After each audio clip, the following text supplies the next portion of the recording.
වාක්‍ය 8කින් ඔබේ ඉංග්‍රීසි දැනුම වර්ධනය කරගමු යන මාතෘකාව යටතේ GJ Spoken English channel එක වෙතින් ගෙන එන 28 වන වීඩියෝ එකක් සමගයි ඔබ මේ අද රැඳී සිටින්නේ. මම සුපුරුදු පරිදි ගිහාන් ජයසුන්දර. බලමු අද මම මොනවද ඕගොල්ලන්ගේ දැනුමට දෙන්න යන වාක්‍ය 8 කියලා.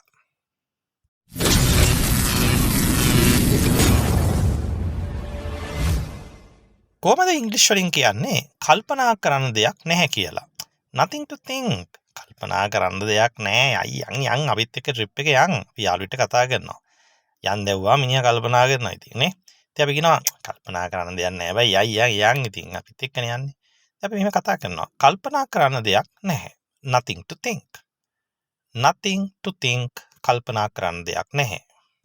මට කොළඹට ටිකට් එකක් දෙන්න කියලා කොහොමද අපි ඉංග්‍රීසි වලින් කියන්නේ? Get me a ticket to Colombo. දැන් අපි කොළඹ බස් එකෙන් නැගලා කියනවා මට කොළඹට ටිකට් එකක් දෙන්න. Get me a ticket to Colombo. නැත්නම් මට නුවරට ටිකට් එකක් දෙන්න. Get me a ticket to Kandy. Kandy කියන ඔබ දන්නවා නුවර නේ? ඒ ආදි වශයෙන් අපිට get me a ticket කියලා ඉල්ලන්න පුළුවන්. Get me a ticket to Colombo. මට කොළඹට ටිකට් එකක් දෙන්න. දැන් මගේ ඇඟේ මයිල් කෙලින් වුණා කියලා කොහමද ඉංග්‍රීසි වලින් කියන්නේ? සමහරවිට අපි හොඳට බය වුණාම එහෙම වෙනවනේ. අප්පා මගේ ඇඟේ මයිල් කෙලින් වුණානේ වෙලාවේ. My hair stood on end. My hair stood on end.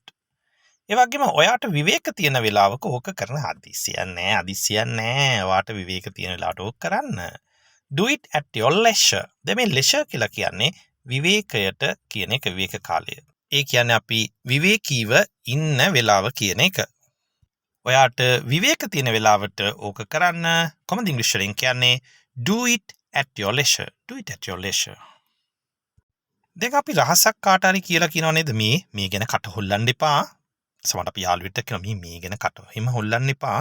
Don't breathe a word of this. දැන් මෙතන breathe කියලා කියන්නේ හුස්ම ගන්නවන්නේ. අර අපි කියන්නේ එක හුස්ම පොදක් හෙලන්න එපා මේ ගැන කියලා. සාමාන්‍යයෙන් කියන්නේ මේ ගැන කට හොල්ලන්න එපා. Don't breathe a word of this, okay? Don't breathe a word of this. ඒ වගේම මේ සැරේට මට සමාව දෙන්න. අනේ මේ සැරේට මට සමාව දෙන්න අයියේ නේ. නැත්නම් නංගි මේ සැරේට මට සමාව දෙන්න. නැත්නම් කාටරි කියන්න පුළුවන් ඉතින්. මේ සැරේට මට සමාව දෙන්න. Forgive me this time. Forgive කියන්නේ සමාව දෙනවට ක්‍රියාපදය. එහෙනම් forgive me කියලා කියන්නේ මට සමාව දෙන්න. This time කියලා කියන්නේ මේ සැරේට. එහෙනම් forgive me this time. මේ සැරේට මට සමාව දෙන්න. Forgive me this time, please. මොකද මේ go away කියලා කියන්නේ? යන්න. යන්න අපි කියන මෙතනින් යන්න. මෙතනින් පිටත් වෙලා යනවා go away. මෙතනින් අහකට යන්න. Go away. ඒ වගේම මම දන්නේ මොකද්ද උනේ කියලා. I don't know what happened. මේ මොකද්ද උනේ? මම දන්නේ මොකද්ද උනේ කියලා.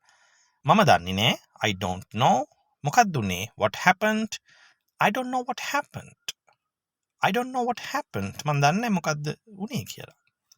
හරි. ඔන්න මම අදත් ඔබට වාක්‍ය 8ක් කියලා දුන්න ඔබේ ඉංග්‍රීසි දැනුමට. ඉතින් මේ වාක්‍යයටත් හොඳින් පුරුදු වන්න.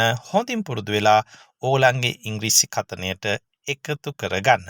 අපි තවත් වීඩියෝ එකකින් ළඟදිම හම්බෙමු. එතෙක් ඔබට සුබ දවසක්.